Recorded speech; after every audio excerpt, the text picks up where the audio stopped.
Bonsoir, bonsoir les chers amis, c'est Verno Brown qui vous revient. Joyeux Noël à tous, joyeux Noël parce que aujourd'hui nous sommes le 30 décembre 2017. En effet, j'ai fait la préparation de ce cours depuis un peu longtemps, mais il y avait cette paresse qui m'empêchait de finaliser quoi, afin de poster.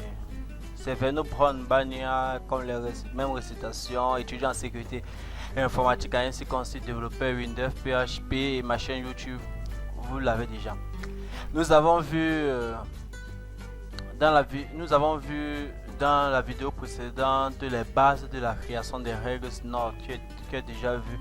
Aujourd'hui, nous accentuons plus sur le rôle leader. En français, les règles d'entête Snort. En noter sur les rôles leaders, c'est ici qu'on verra un peu la première partie de la décomposition des règles Snort.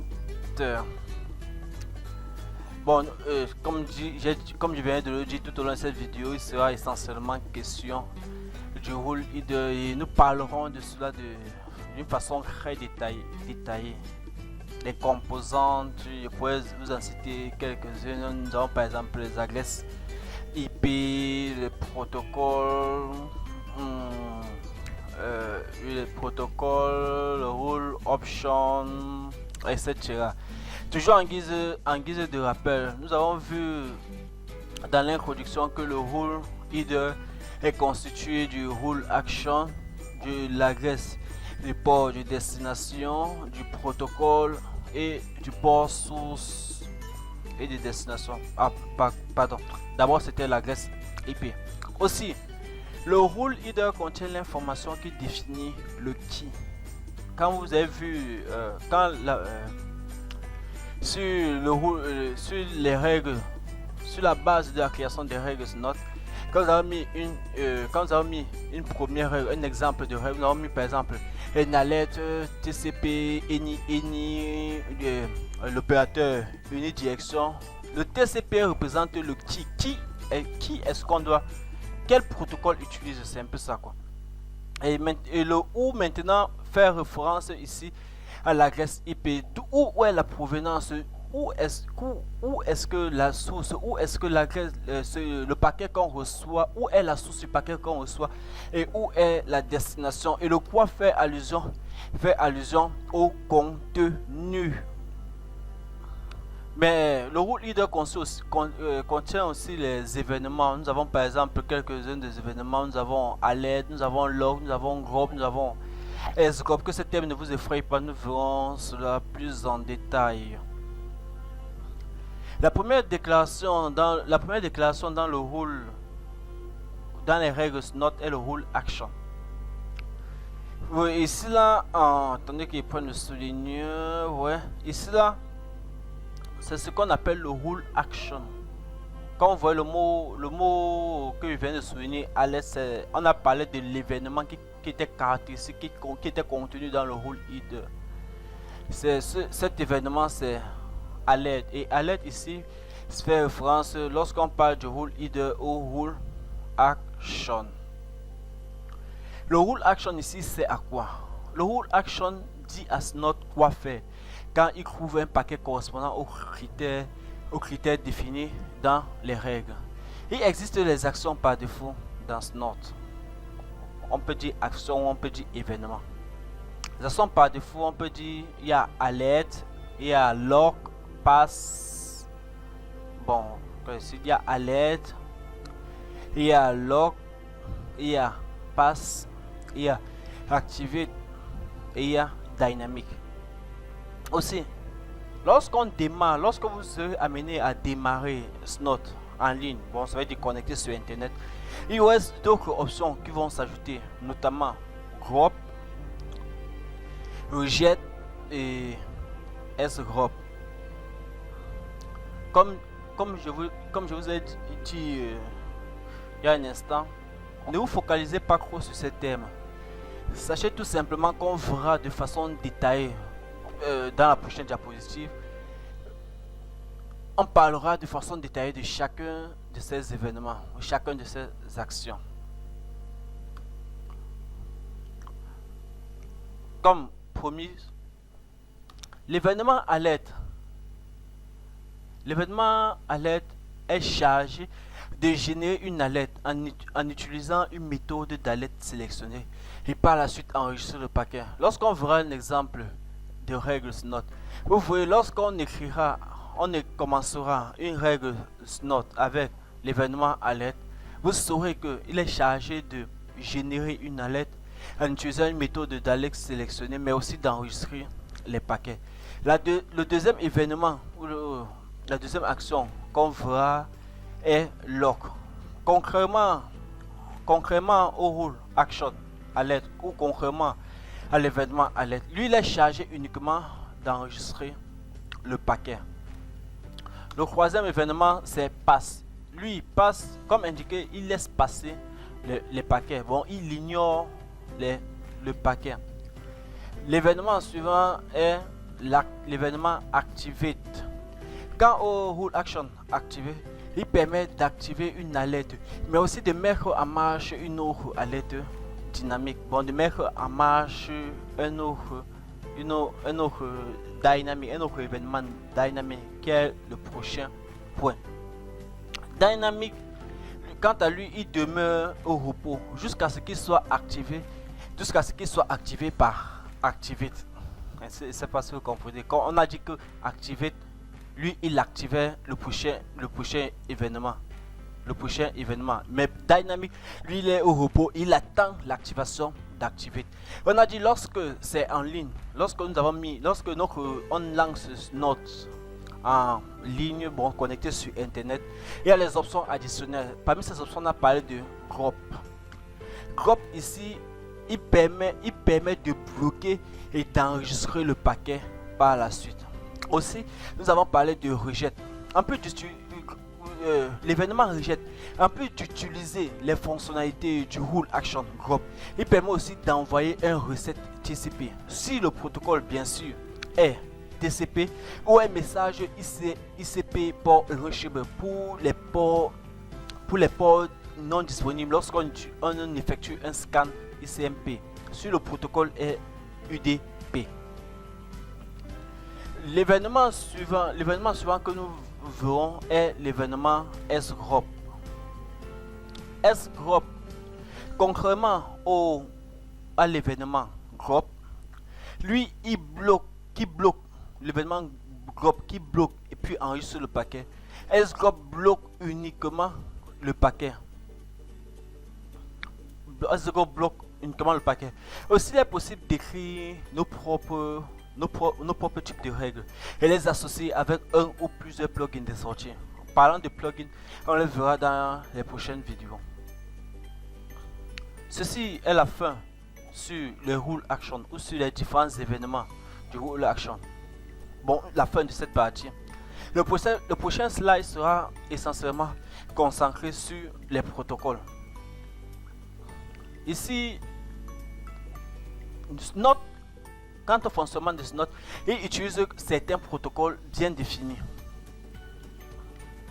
Bon, on peut en citer 4, mais il existe d'autres. Je sais, à l'heure actuelle, je ne sais pas si on a déjà implémenté d'autres, mais je ferai des recherches et je vous posterai dans les prochaines descriptions. Il s'agit entre autres des protocoles TCP, du protocole UDP, ICMP et IP.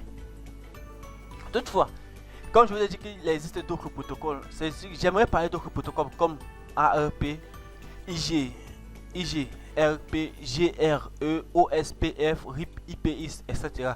Mais comme je le disais, je ne sais s'il est déjà implémenté dans les nouvelles versions de SNOT. Ceci sont les protocoles pris en charge, ou à ma connaissance, les protocoles pris en charge par SNOT. Toutefois, comme dit dans les descriptions, dans la description qui va suivre la vidéo, j'essaierai de faire les recherches pour voir si les protocoles dont je vous ai parlé ont été déjà insérés dans la nouvelle version de SNOT.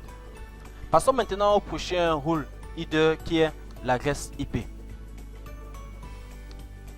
Dans le rule header, toutes les fois ou bien lorsqu'on écrira les règles SNOT, toutes les fois qu'on rencontrera le mot-clé any, cela fera allusion à n'importe quel.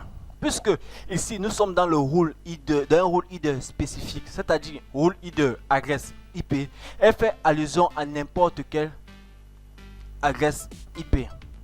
Aussi, à noter que SNOT n'a pas un mécanisme pour faire correspondre un nom de domaine à un champ adresse IP dans son fichier config.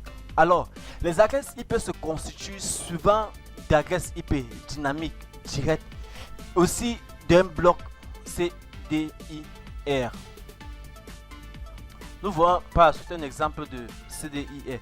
Le bloc CDIR, lui, il indique le masque qui doit être appliqué aux règles. Un exemple de CDIR. Ça, quand vous voyez une adresse IP, le /24, cela fait référence à une classe, à une adresse de classe C. Classe /24 pour représenter le masque CDIR. Le /16 pour la classe B et /32 pour indiquer une adresse de machine spécifique. De ce fait, une combinaison d'une adresse IP avec un CDIR donnera ceci: 192.168.1.0/24. Ceci est une combinaison d'une adresse IP, et d'un masque CDIR. À noter que n'importe quelle règle qui utilise cette désignation pour désigner l'adresse de destination doit correspondre à n'importe quelle adresse dans cette plage. Je m'explique. Lorsque on donne un exemple à l'aide TCP 192.168.1.0/24 ENI unidirectionnel 192.168.1.0/24 111 anti-ch content 0001 86 A5 message external access. Cela veut tout simplement dire quoi? Cela veut tout simplement dire que l'adresse source qui va ancrer dans l'autre va appartenir au réseau 192.168.1.0 parce que c'est une adresse de classe. C'est bon, toutes les machines qui vont appartenir à l'adresse ci seront les bienvenus dans le réseau local. Il existe cependant dans l'écriture des règles SNOT un opérateur appelé opérateur de négation, pas seulement dans SNOT, aussi dans PHP lorsqu'on fait non n'appartient pas, qui a pour rôle de faire correspondre toutes les adresses excepté celles dans la liste indiquée. Par exemple, prenons la règle, si nous prenons, là c'est opérateur de négation, c'est ça le symbole. Par exemple, si nous prenons la règle précédente auquel nous ajoutons l'opérateur de négation devant, cette règle aura alors interprétation de dire à SNOT de n'autoriser que les adresses sources non originaires du réseau interne, mais que les adresses de destination soient dans le réseau interne. C'est ça, si nous prenons l'adresse ci, lequel devant nous mettons l'opérateur de négation, cela voudra dire à SNOT que non, autorise simplement l'adresse source non originaire du réseau du réseau interne, mais dont la destination est originaire du réseau interne. Maintenant, nous parlerons de liste d'adresses IP. On peut aussi, lorsque nous créons notre règle SNOT, donner une liste d'adresses IP qui doivent être testées. À noter qu'il n'y a pas, lorsqu'on écrit une liste d'adresses IP, il ne doit pas exister un espace dans la séparation entre les listes d'adresses IP. Comme l'exemple ci.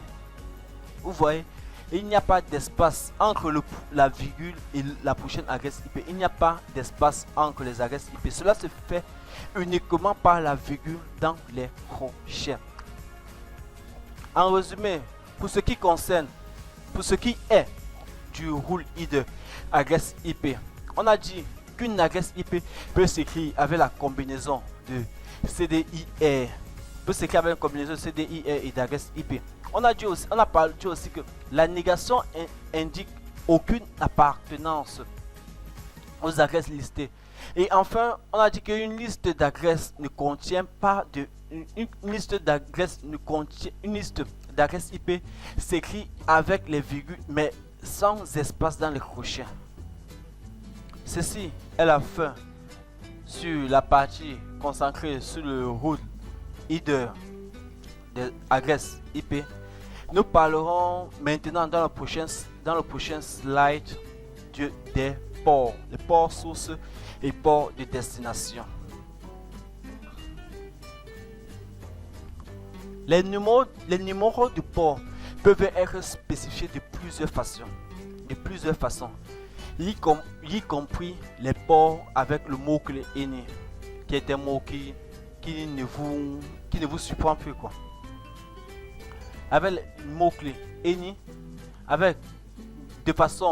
de manière dynamique ou avec les plages. Comme dit, les ports avec le mot-clé ENI ont une valeur générique indiquant littéralement n'importe quel port. Les ports statiques sont indiqués par un seul numéro de port. On peut avoir par exemple, ça c'est un exemple de port statique, 111 pour le RPCB, le 23 pour le port Telnet et le 80 pour HTTP, etc. On peut aussi citer pour le 443 pour le HTTPS. Maintenant, les plages de port sont indiquées avec l'opérateur 2 points, qui peut être appliqué de différentes manières pour avoir différentes significations. Nous prenons un exemple de plage de port. Si on nous donne une telle règle, dans la plage de port se situe est comme ça, 1.2.1024. Que cela signifie-t-elle? Cela signifie tout simplement, va dire à Snot d'enregistrer tous les trafics entrant en provenance de n'importe quelle adresse IP, mais qui doit appartenir à la plage allant de 1 à 1024. Prenons un second exemple. Si nous prenons log TCP ENI 192 2.6 2000, ceci, lui, par contre, il dit à Snot d'enregistrer le paquet de n'importe quel port, mais les ports qui doivent être enregistrés doivent être supérieurs ou égaux au nombre placé après le 2 points. Je ne sais pas si on se comprend. Par contre, la dernière règle-ci dit d'enregistrer les ports inférieurs ou égaux à 500, mais dont les valeurs privilégiées doivent être, imaginez un peu, dont les valeurs privilégiées doivent être comment? Doivent être inférieures ou dont les valeurs privilégiées doivent être inférieures ou égales à 1024. Comme on a dit sur les adresses IP, la négation signifie la non-appartenance. Je m'explique. Si par exemple, on ne veut pas enregistrer certains ports de Windows, alors la règle s'écrira de la manière suivante. Log négation 2 points. Ça veut dire le port ne doit pas appartenir. Bon, d'abord, ici on a dit que le port doit être entre 1 et 1024. Mais par contre, ici, il ne doit pas appartenir dans la lignée là. Il ne doit pas être entre 6000 et 6010. En résumé, sur ce rule header, nous pouvons retenir que la spécification des ports peut se faire de 3 manières. En utilisant le mot-clé ENI de façon statique, c'est-à-dire avec les ports numérotés, ou en utilisant l'opérateur 2 points pour spécifier les plages. Aussi, sans oublier aussi la négation qui est utilisée. Ayant fait un pour tout des ports, passons au prochain contenu Passons au prochain contenu. C'est quoi l'opérateur de direction? L'opérateur de direction, c'est tout simplement ce que vous avez vu dans la règle note, qui est dans le symbole. Dans le symbole est un trait avec le signe supérieur. Il existe deux types d'opérateurs. L'opérateur unidirectionnel avec ce symbole que vous voyez sur la figure et l'opérateur bidirectionnel avec ce symbole. Dans une règle contenant un opérateur unidirectionnel, l'adresse IP et le numéro de port situé avant l'opérateur l'opérateur de direction est considéré comme le trafic entrant dans l'autre source. Et maintenant, l'adresse IP située après le numéro de port est considéré comme l'autre de destination. Par contre, quant à l'opérateur bidirectionnel, cet opérateur dit à ce note de considérer à la fois la source et la destination de l'orientation de l'adresse et du port. Ceci est plus pratique pour lorsqu'on veut enregistrer et analyser les deux côtés de la conversation, tels que on peut prendre quoi comme exemple? On peut prendre les protocoles Telnet ou POP3. Cette règle permet par exemple d'enregistrer les deux côtés de la section Telnet. Il faut aussi mentionner qu'il n'existe pas d'opérateur, parce que lorsqu'on a parlé de ce symbole pour l'opérateur unidirectionnel et de celui-ci pour bidirectionnel, assurément certains diront que mais pourquoi tu ne parles pas de de cet opérateur? Non, de cet opérateur. Cet opérateur n'existe pas dans ce note. Bon, à ma connaissance, il n'existe pas. Nous avons dit qu'il y a deux opérateurs, unidirectionnel et bidirectionnel. Que dans une règle note, avec un opérateur unidirectionnel, les éléments, ça c'est en résumé, les éléments avant l'opérateur est appelé trafic entrant pour un autre. Et après, c'est un trafic de destination pour un autre. Nous avons aussi parlé de l'opérateur bidirectionnel en disant qu'il permet d'enregistrer la conversation des deux côtés pour une meilleure pratique lors de l'analyse. Maintenant, ça c'est ce symbole. Ceci est la fin pour ce qui concerne le rule header. Nous avons dit que cette série de vidéos qui concerne l'écriture des règles notes est séparée en 9 parties. Ça c'est la deuxième partie qui concerne le rule header. Nous allons nous arrêter là. Mais il existe dans le rule header une phase aussi appelée les règles dynamiques et leur activation que nous verrons ultérieurement. Je ferai une vidéo spécifique pour ça. Ceci étant, merci d'avoir suivi cette vidéo. N'oubliez pas de partager, de vous abonner, de laisser vos critiques et commentaires.